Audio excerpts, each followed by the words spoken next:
அவர் அருள் நிறைந்தவர், இரக்கம் மிக்கவர், நீடிய பொறுமையுள்ளவர், பேரன்பு மிக்கவர், செய்ய கருதிய தீங்கை குறித்து மனம் மாறுகின்றவர். இறைவாக்கினர் யோவேல் புத்தகம் 2வது அதிகாரம் 13வது இறைத்திருவசனம்.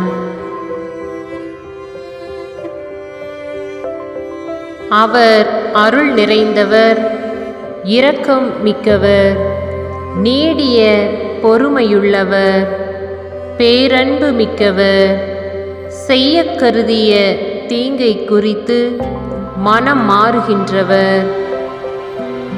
இறைவாக்கினர் யோவேல் புத்தகம் 2வது அதிகாரம் 13வது இறைத்திருவசனம்.